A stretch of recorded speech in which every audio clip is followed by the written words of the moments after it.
강혜신의 오늘의 미국.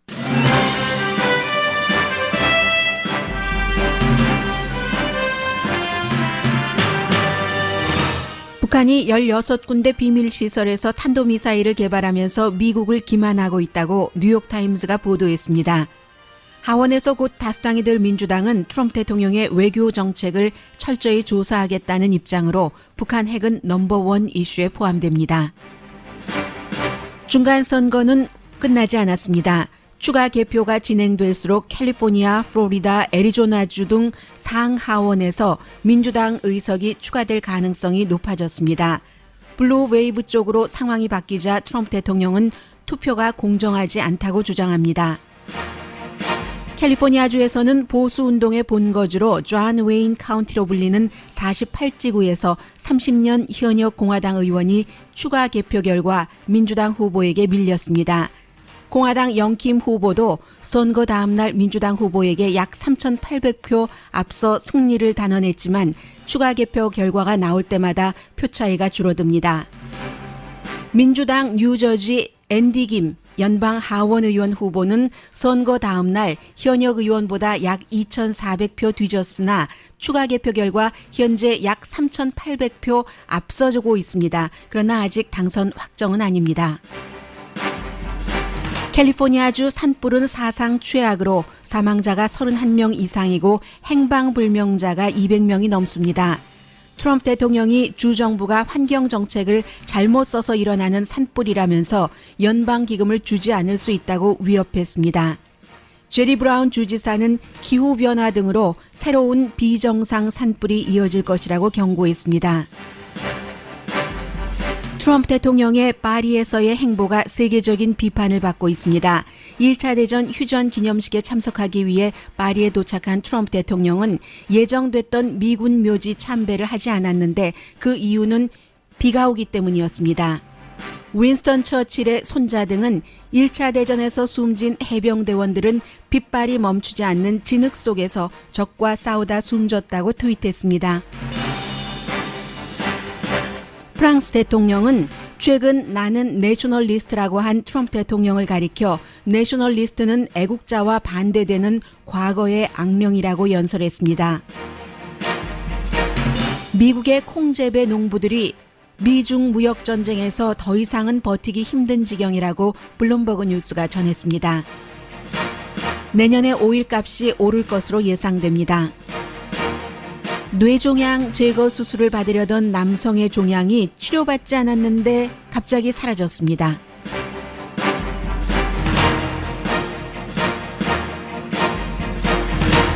여러분 안녕하십니까? 오늘의 미국 강혜신입니다. 주말에 정말 많은 뉴스들, 중요한 하나도 놓칠 수 없는 아이템들이 쏟아져 나왔습니다. 그러나 저는 오늘 아침 북한 이슈로 오늘의 미국을 시작하겠습니다. CNN의 국방부 출입기자 바브라 스타 출입기자가 뉴욕타임스의 보도를 인용을 해서 지금 국방부에서 이 내용을 신중하게 검토를 하고 있는데 결국은 최근에 계속 얘기가 됐었던 북한이 핵 개발을 멈추지 않는다. 핵물질 생산을 계속하고 있다가 16개의 비밀 핵시설에서 탄도미사일을 개발을 하고 있다 하는 것이 위성에 포착됐다는 내용 지금 미국의 모든 언론에 거의 탑뉴스입니다.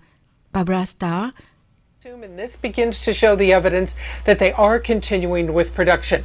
This imagery shows us how they use that mountainous terrain in North Korea. They have dug out shelters deep underground, and if they put mobile missile launchers 아주 깊은 지하에 있는 그런 시설이기 때문에 세계의 핵물질, 핵시설을 갖고 있는 국가들이 많죠. 그런데 미국, 러시아, 중국, 유럽 많이 있습니다만 그런 곳이 지금 북한이 갖고 있는 이런 지하 핵시설은 아니라는 거죠. 문제는 파악하기 힘들다는 겁니다. 북한의 시설이요. 그래서 이제 이 문제가 더군다나 중요한 것은 지금까지는 공화당이 공화당이 네 맞습니다. 상원 하원 다 다수당이었고 트럼프 대통령을 상당히 어떤 부분까지는 지지를 했지만 지금 하원의 민주당의 그 외교관계위원회의 위원장이라든가 법사위원장이라든가 정보위원장이라든가 이런 사람들이 북한 핵 이슈에 대해서 그저 그 쉽게 넘어가지 않을 그런 입장이거든요. 우선 그 북한 이슈부터 뉴욕타임스 보도를 전해드리자면 북한은 지난주 대통령이 서두를 필요 없다. 북한과의 핵 협상 제재는 계속되고 있고 미사일 테스트, 라켓 그 테스트도 스탑했다라고 얘기를 했는데 그 부분 사실이라고 했습니다. 그런데 미사일 테스트 스탑하고 라켓 그 테스트 스탑을 했다 하더라도 지금 이동식 발사대로 이미 북한이 그 테스트를 하기 시작했기 때문에 이런 것을 숨겨오면서 계속 뭔가를 개발하는 것을 16군데 비밀 장소에서요. 민간 그 위성 이미지, 그 위성 이미지도 다 오늘 발표가 됐는데 통해서 나온 얘기라는 겁니다. 그리고 미국 정보 당국에서도 이 같은 내용을 알고 있으면서도 트럼프 대통령이 6월 달에 싱가포르 정상회담을 할 때나 그 이후에나 공개적으로나 비공개적으로 특별하게 그 논의하지 않고 있다. 그런 내용이거든요. 그래서 가만히 생각해 보면 오바마 그 행정부 말기에 핵 개발에 대해서도 러시아와 계속 핵 감축을 한다. 대신에 지금은 여러 가지가 컴퓨터 시스템, 정보 시스템이다. 북한이 그 당시 오바마 말기에 핵실험을 할 때 계속 그 실패를 했었던 적이 있었어요. 그때 이미 그 오바마 행정부에서 컴퓨터 교란 시스템을 미국이 그 작동을 했기 때문에 북한이 이제 이동식으로 시작을 하니까 미국도 업데이트된 기술로 그랬기 때문에 그게 실패했을 가능성에 대해서 얘기를 했었던 그런 전문가들이 상당히 많습니다. 그런데 이제 그 이후에 트럼프 행정부 들어와서 국방비를 뭐 전체적으로는 뭐 한 30% 정도 늘렸다 손 치더라도 북한의 이 프로그램에 대해서는 이게 아주 뭐 부르는 이름이 있던데요. 아주 작은 그 위성 시스템 비슷한 것으로 해서 북한의 이동식 그 미사일 발사를 추적하는 그런 장치인데 그런 것을 예산 문제로 그 트럼프 대통령 때는 스탑을 해버렸다는 겁니다.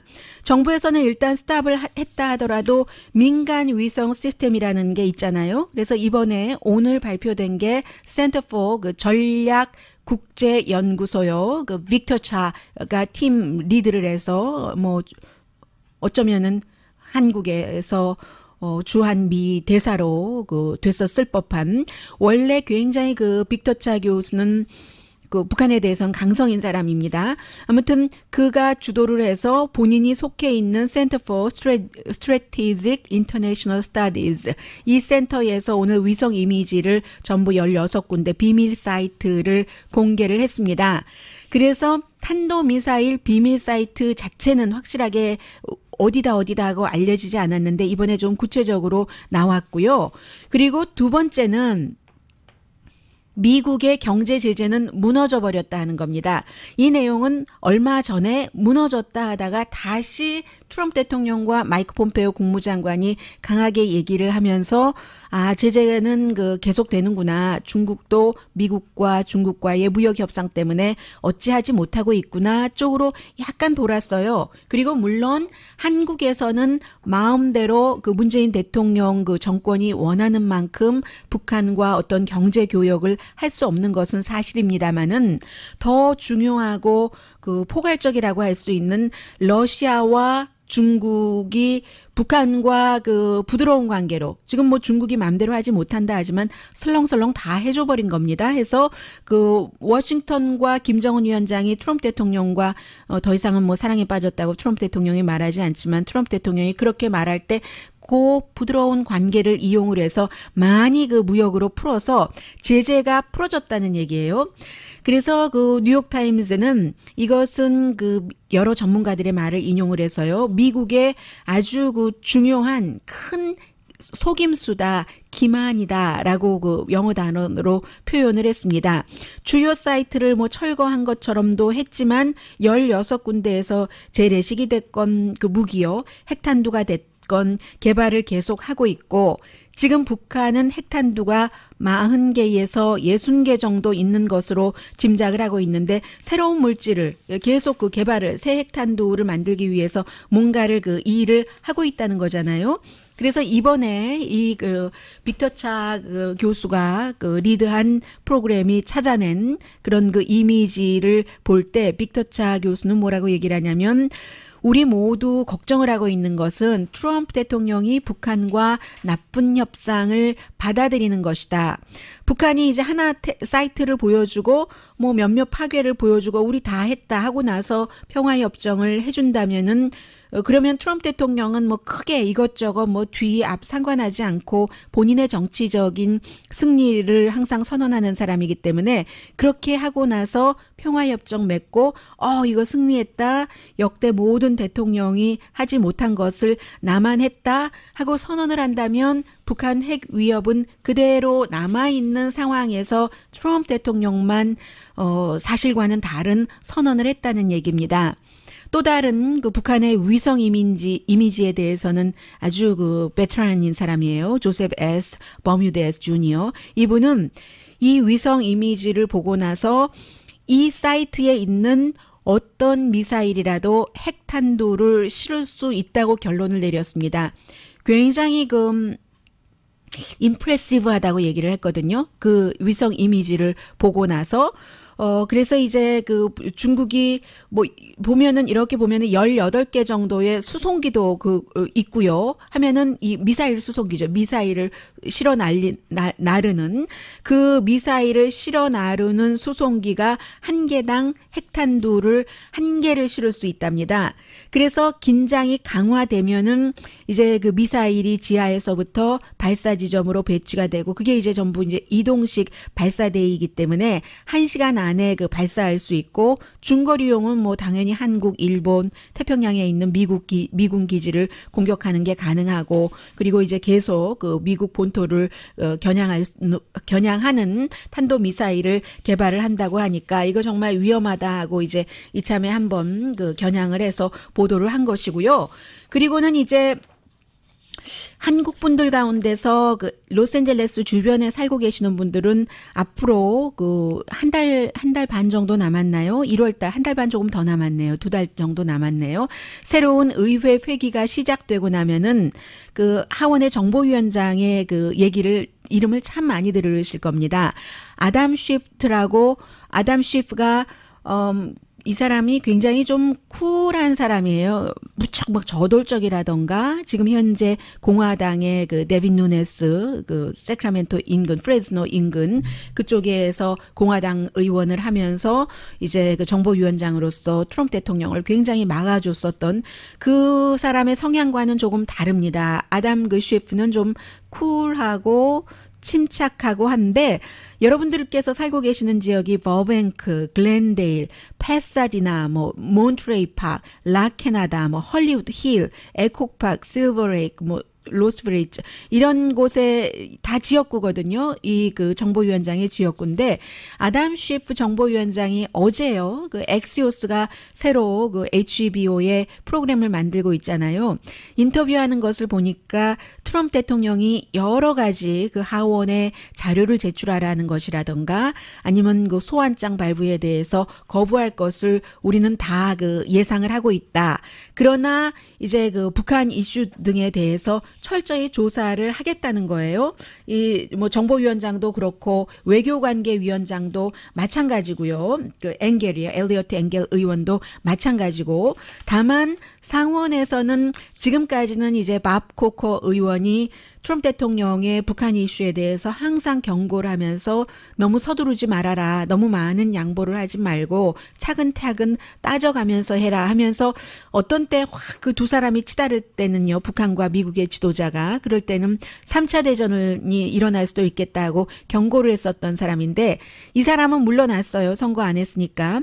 그러나 이제 상원에서는 아이다호가 지역구인 지금 동아시아 태평양 간사로 있는 얼마 전에 그 강경화 외무 외무장관 만난 짐 리시가 이제 그 외교관계위원회 위원장이 뭐 될 가능성이 높은데 이 사람은 트럼프 대통령과 줄을 대고 있으니까 그러니까 어느 부분 정도는 뭐 괜찮을 수도 있기는 합니다만은 밥 코커보다는 이제 트럼프 대통령과 가깝기 때문에 그렇지만 하원에서 워낙에 이렇게 강하게 그 지금 뭔가를 조사를 해야지 된다 하고 있기 때문에 북한 문제도 트럼프 대통령이 지금 국내 이슈에서 많이 밀린다 할 때는 국제적인 이슈로 돌파할 수밖에 없거든요. 그것은 세계적인 지도자의 공통적인 겁니다. 물론 한국처럼 국제적인 이슈가 그 국내에 큰 이슈가 되는 일이 거의 없는 나라도 있지만 그런 나라가 아니라 뭐 예를 들어 일본이라든가 중국 러시아는 특히 심하고요. 유럽의 모든 나라들도 정치인들은 정치인이기 때문에 권력을 잡는 것이 최대 목표이기 때문에 국내적인 권력 기반이 약화된다 하면 국제적인 이슈를 가지고 갑니다. 지금 터키 대통령도 마찬가지예요.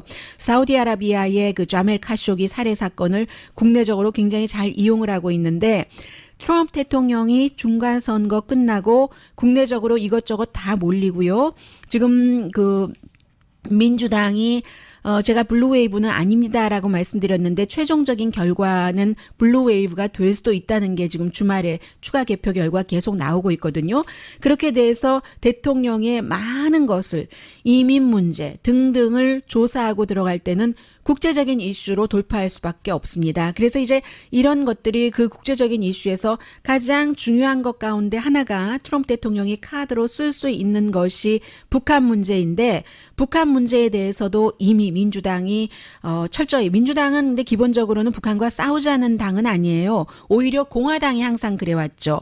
예를 들어서 에드 로이스 39지구 지금 영킴 의원이 오랜 보좌관 생활을 하고 있다가 뭐 그곳에 출마를 해서 한 2,400표 앞서가고 있습니다. 민주당 후보에 비해서 그 에드 로이스 같은 사람이 북한에 대해서 굉장히 강성이었고 대부분의 공화당 의원들이 그렇지만 민주당은 기본적으로는 외교적으로 문제를 풀기를 원하지만 그러나 트럼프 스타일은 아닌 거죠. 트럼프 대통령처럼 뭔가가 좀 허술한데도 나의 그 정치적인 여러 가지를 상황을 봐서 이렇게는 되지 않을 것이다. 그렇게 공화당 시절처럼 만만하진 않을 것이다. 북한 이슈에 대해서도요. 그런 부분이 아주 그 눈에 띄는 아침입니다.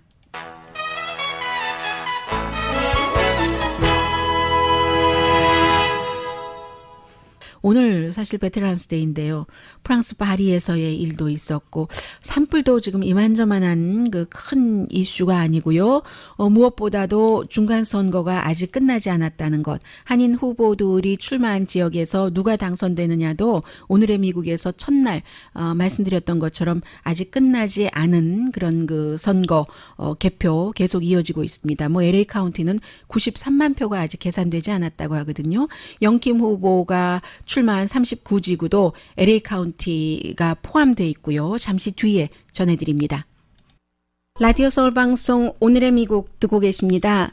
네. 캘리포니아주에서요, 이제 특히 뭐 지금 6개 카운티 정도가 민주당이 이곳을 우리가 공화당의 텃밭인데 이겨야지 되겠다라고 타겟으로 삼았는데 현재 확실하게 3개 카운티가 민주당으로 넘어갔고 나머지 3개도 민주당이 될 수도 있다는 그런 내용입니다. 어제 그 로스앤젤레스 타임즈가 보도를 했고, 뭐 AP통신 거의 모든 그 정치를 포커스를 두는 그런 그 매체에서 흐름이 지금 그렇게 그 가고 있거든요. 뭐 꼭 캘리포니아주만 그런 건 아닙니다. 플로리다주에도 뭐 상원과 주지사 완전히 그 공화당에서 당선을 확정을 지었고 또 실제로 민주당 후보가 주지사 최초의 흑인 후보가 되느냐 했던 그 후보도 패배를 인정을 했는데 점점 표 차이가 면도날 정도밖에 나지 않는다 이렇게 표현을 하잖아요. 그리고 애리조나도 지금 민주당이 상원 의원으로 될 확률이 굉장히 높아졌거든요. 조지아주에서도 최초의 여성 블랙 주지사가 나오는가. 지금 이 정도로 거의 모든 곳에서 선거가 끝난 뒤에 그 추가 우편 투표가 됐던 그 임시 투표가 됐던 개표를 할 때마다 민주당 쪽으로 이렇게 가고 있는 겁니다. 그래서 캘리포니아주에서는 이제 가장 대표적으로 존 웨인 공항도 있고요. 리처드 닉슨의 그 곳이기도 하고 하는 또 그 로널드 레이건의 스피치라이터였었던 데나 로라 바커, 이름 뭐 여자 같지만 남자예요. 이 사람이 30년 동안이나 완전히 지켰죠. 그곳을. 지금 70대가 넘었는데 지켰는데 처음에는 이겼다고 선언을 했는데 우편 투표랑 추가 개표를 해보니까 지금 민주당 후보에게 8,000표 뒤지고 있거든요. 아직까지 뭐 패배를 시인하진 않았습니다만은, 그러면 30년 그 자리를 지킨 사람이 추가 개표를 통해서 지금 뭐 지고 있다고 보는 거고요. 이 사람이 진 이유는 사실은 그 지역도 그 오렌지 카운티 자체가 아직 공화당 그 유권자가 많잖아요. 48지구도 뭐 한 10포인트 공화당 그 유권자가 많다고는 하는데, 서서히 민주당 쪽으로 와서 이게 이제 시작된 것은 사실은 그 전에 그 피트 윌슨 주지사가 본인 선거에서 이기려고 이민자에게 혹독하게 하면서 187 어린아이들 교육도 공공교육도 못 받게 한 그런 것이 통과를 시키고 본인이 재선은 됐지만 그때 마음이 싹, 특히 라티노의 마음이 민주당으로 확 바뀌어버렸습니다. 그래서 이제 94년부터 서서히 이렇게 되기 시작해서 공화당의 아성들도 또 이민자 인구가 많아지고요. 라티노를 포함해서. 그래서 이제 쭉 이렇게 돌아가다가 이번에 이렇게 된 거예요. 미미 월터스도 처음에 이겼다고 했는데 지금 오히려 그 뭐 표 차이가 그다지 많이 나지 않고, 영킴 후보도 마찬가지고요. 처음에는 뭐 7,000 그 몇백 표 차이 아니죠. 3,879표 차이였다가 전체 뭐 7만 몇 표를 두 사람이 얻었고요. 영킴과 민주당의 길 그 시스네로스 후보가요. 그런데 지금 토요일에 그때 수요일 이후에 처음 그 추가 개표한 것을 발표를 했더니 2,600표 차이로 줄어들었습니다. 그리고 어제 보니까요. 지금 오늘 아침 7시 23분까지 그 조사해 놓은 걸 보니까 2,423표로 줄어들었거든요. 아직 39지구에서 몇 표나 더 개표될 것이 남아 있는지는 모릅니다. 그러나 LA 카운티에서만 93,000표가 아니라 93만 표 정도, 물론 뭐 영킴 후보 지역구뿐만이 아니라 많은 지역구에 이제 분배가 되겠죠. 그런 표가 남아 있다고 하고, 영킴 후보 지역구에서는요, 39지구에서는 지난번 트럼프 대통령이 그 후보에 나왔을 때 그때는 이제 선거율이 높지 않았겠어요. 그 당시에 사실은 그 에드 로이스가 힐러리 클린턴이 그 지역에서 9포인트인가 앞섰어요. 그런데도 에드 로이스 의원이 영킴 후보가 오래 보좌관을 했었던, 이 사람은 수십 년 한 사람이니까요. 외교관계위원회 위원장까지 지냈으니까요. 이 사람이 힐러리가 이겼는데도 그곳에서 이겼지만 그때 그 투표 수를 보니까 한 28만 표 되더군요. 이번에 지금 2,423표 영킴 후보가 앞서가고 있는데 투표한 수를 보면은 한 17만 2천 표 정도 되거든요. 28, 26, 17만 2천 표 되거든요. 대통령 선거 때 사람들이 많이 나온다 하더라도 이번에 중간 선거에도 투표율이 높았잖아요. 28만 표 대 지금 뭐 17만 표, 18만 표 되니까 아직도 기본적으로 몇만 표는 더 남아 있다는 것이고, 네이 실버 아주 그 선거의 전문가죠. 그 사람 같은 경우는 선거가 치러지기 전에 이 39지구에서 21만 1,000표 정도는 나오지 않을까 예상을 했었거든요. 투표하는 사람들이. 그러면 지금 한 18만 표도 안 되기 때문에 그렇죠. 18만 표도 안 되죠. 그래서 21만 8천 표인데 어쩌면 그것보다 뭐 적을 수도 있지만 이번에 투표율이 높았다고 하니까 그것보다 많을 수도 있고, 39지역에서도 아직 그 계산돼야지 될 숫자가 있다, 이렇게 보여지고요. 아직까지는 영킴 후보가 2,423표 앞서가고 있습니다. 영킴 후보뿐만이 아니라 이제 다른 몇 군데 지역도 그렇고요. 오렌지 카운티에서 정말 특히 이제 그 데나 로라 바커 그 현역 의원이 지금 지고 있는 8,000표 차이로 지고 있는, 그리고 개표를 하면 할수록 민주당 쪽으로 가거든요. 원래 그 마지막 우편 투표와 임시 투표는 민주당 쪽이 조금 강하죠. 캘리포니아 주에서는. 그래서 그 지역은 오렌지 카운티에서 가장 보수적인 카운티잖아요. 그야말로 현대인 당시에 공화당 보수 운동이 일어났었던 이런 곳인데 데나 로라바커 의원은 트럼프 대통령을 지지하고 또 그 푸틴을 굉장히 지지한 사람이에요. 이민에 대해서는 혹독했고 또 반면에 마리화나는 또 합법화를 지지를 했었거든요. 그래서 이제 공화당에서 캘리포니아주 하원이 53석인데 10석도 차지하지 못할 수도 있다. 뭐 이런 얘기 지금 나오고 있습니다. 그래서 말씀을 드렸고요. 그리고 뉴저지주의 경우는 앤디 김 후보가 뉴저지 그 3지구인데 탐 메가털 현역 의원에게 처음에는 2,300표에서 400표 정도 뒤져서 참 안타깝다 했어요. 민주당입니다. 그랬는데 지금 그 시간이 지나면 지날수록 어제 저녁만 하더라도 3,400표 정도 앞서던데 지금 3,837표 앞섰거든요. 그리고 뉴저지주 같은 경우는 13일 거의 뭐 확정이네요. 왜냐하면 13일에 완전히 공식적인 발표를 하고 캘리포니아주 같은 경우는 뉴저지주와 우편 시스템이 다르기 때문에 우편으로 하는 사람도 많고 요즘에 또 우편 보내면요 어떤 때는 닷새 만에 도착을 해요. 같은 주인데도 뭐 LA에서 LA에 보내는데도 그래서 그날까지 소인이 찍히면 되니까 며칠 더 여유가 있고 해서 캘리포니아주는 공식적인 발표를 12월 7일에 합니다. 그러니까 뉴저지 발표가 더 먼저네요. 오늘이 12일이니까 내일 완성되고 곧 발표를 할 텐데요. 그래서 영킴 후보와 앤디 킴 후보는 누구도 아직은 공식적으로 당선 확정은 아니다. 다시 말씀을 드립니다. 사태가 이렇게 되니까 트럼프 대통령이 타겟을 선거 과정으로 바꿨어요. 특히 뭐 캘리포니아주를 지금 타겟으로 삼고 있지는 않지만 애리조나주에서 민주당 그 상원의원이 나올 가능성이 굉장히 높아지니까 트럼프 대통령은 이제 트윗 정치를 하는 사람이니까요. 유권자 뭐 사인이 매치되지 않는다. 새로 선거를 해야지 되나? 물음표 딱 찍고요.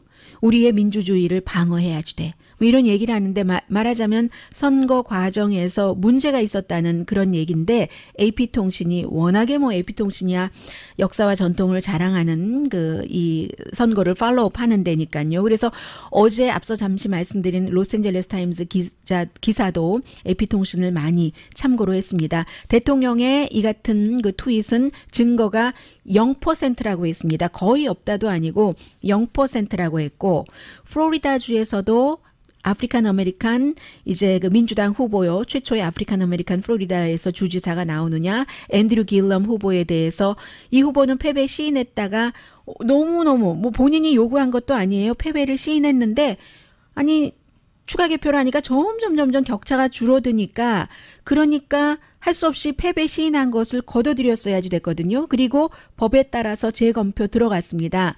그런데 대통령은 이제 이 앤드류 길럼이나 아니면 또 다른 민주당의 빌 넬슨 상원의원도 뭐 0.15% 지금 공화당 승리를 선언한 후보에게 뒤지고 있거든요. 0.15%니까 당연히 0.5%보다 작아서 지금 재검표 같은 것을 하고 있습니다.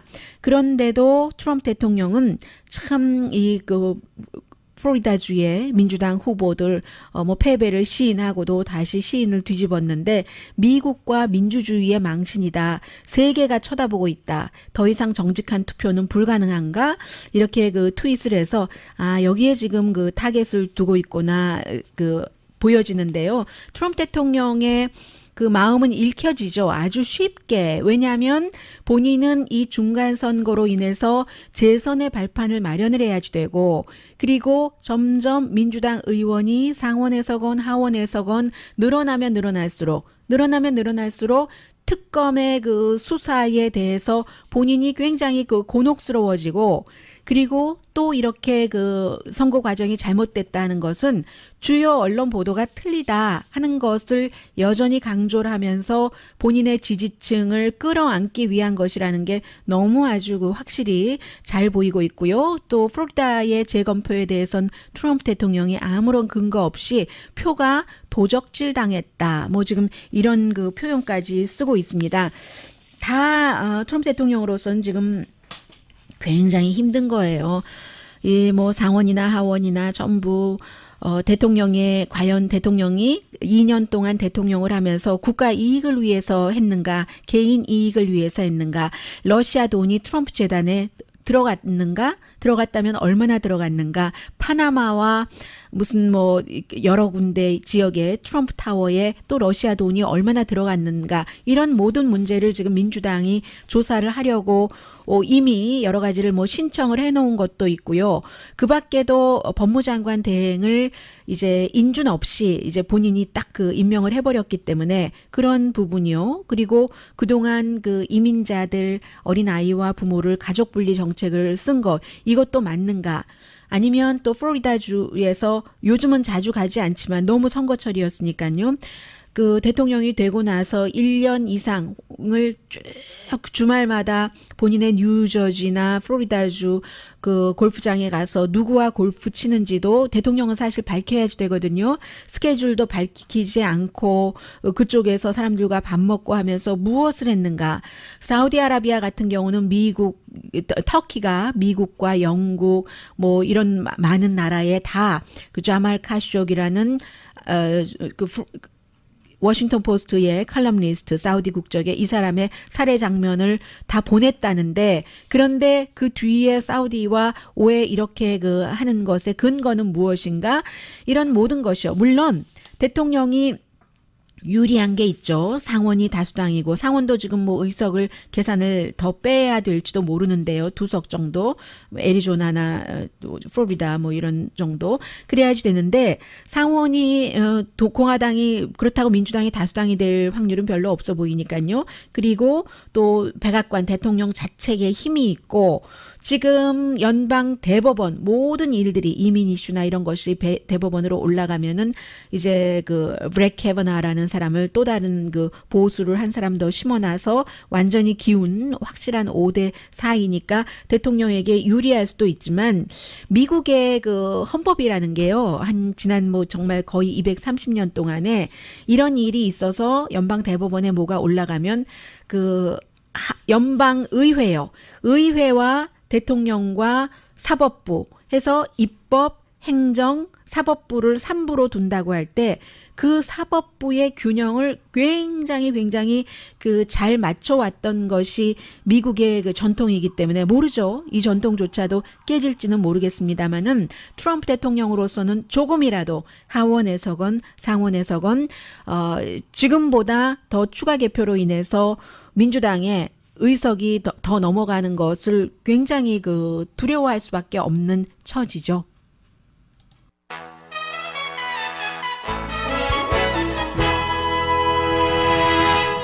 라디오 서울방송 오늘의 미국 듣고 계십니다. 네, 페퍼다인 유니버시티를 지켜라. 이 불길이 굉장히 그 가깝게 갔기 때문에 지금 그 소방 당국도 굉장히 긴장을 하고 있고, 아이다호 뭐 다른 지역에서도 소방관들이 많이 와서 불을 끄고 있거든요.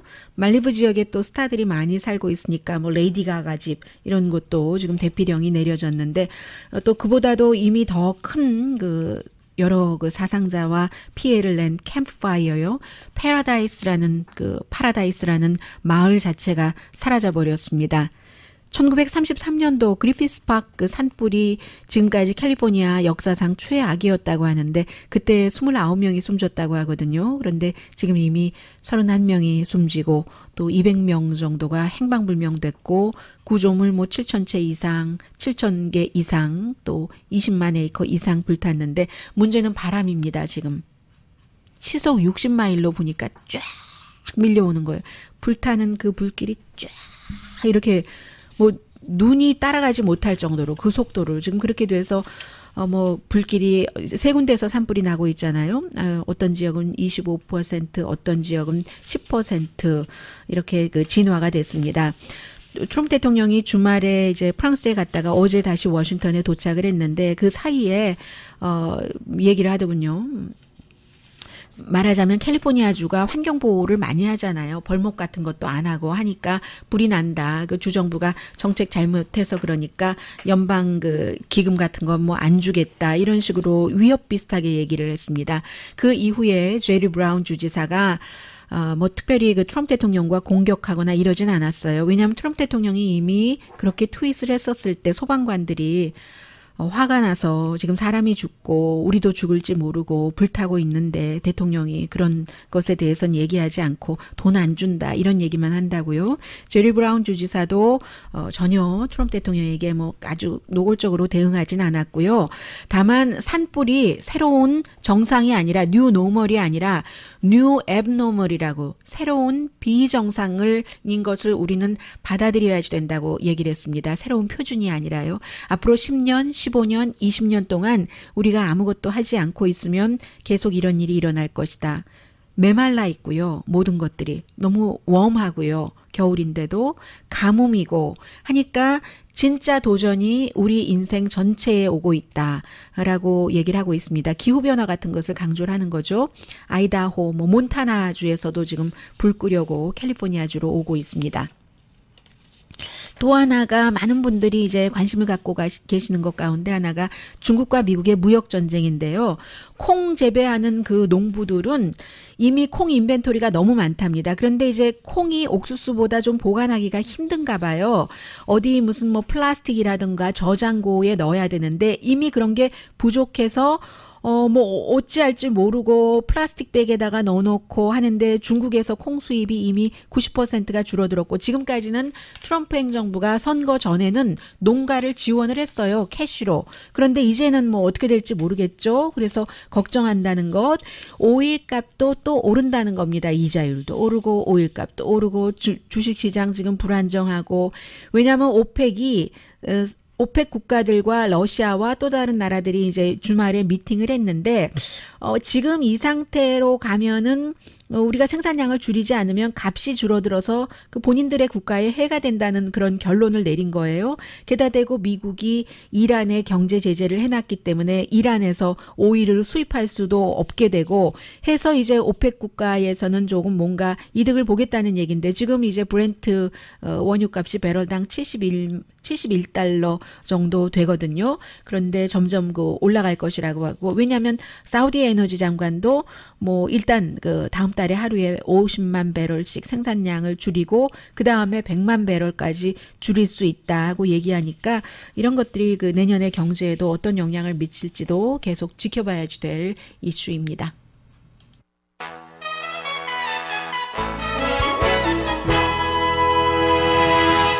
라디오 서울 방송 오늘의 미국 듣고 계십니다. 네, 지금 텔레비전에 그 내셔널리즘과 패트리어즘, 그 민족주의 내지는 국수주의와 애국주의를 얘기를 하는데 이게 왜냐하면 그 프랑스에서 1차 그 세계 대전이 끝나서 참전했었던 국가들 지도자들이 쭉 모였잖아요. 뭐 당연히 트럼프 대통령 갔고 뭐 푸틴 대통령도 왔고 뭐 그 주변에 영국 뭐 프랑스 뭐 독일 다 갔는데 거기서 프랑스 그 대통령이 한 얘기입니다. 지금 트럼프 대통령이 지난번에 텍사스에서 I am a nationalist라고 얘기를 했죠. 미국은 그 이민자들 나라니까 한민족이라고 하긴 뭐하지만 이때 nationalist가 white nationalist라고 그 해석도 되고 실제로 그쪽으로 가기 때문에 국가 단위로는 우리 민족이 최고다가 히틀러가 유대인을 그 살해한 것이고 모든 전쟁의 근원이 바로 이 nationalism에서 나오는 것이고 뭐 로마도 마찬가지고 다 마찬가지잖아요. 그래서 이거는 안 된다. 아메리카 퍼스트가 내셔널리즘으로 가고 그게 또 화이트 내셔널리즘으로 번지고 한다 하는 것이었고요. 또 하나는 트럼프 대통령이 거기까지 가서 미군 그 묘지에 참배를 안 했습니다. 비가 온다고요. 머리 망가진다고요. 배드 헤어 데이가 싫다고요. 그래서 세계에서 깜짝 놀랐죠. 윈스턴 처칠의 그 손주가 트럼프 대통령이 그렇게 그 숨진 그 군인들에 가서 헌화하고 이런 것 안 하니까 정말 여기까지만 말씀드리죠. 강혜신이었습니다.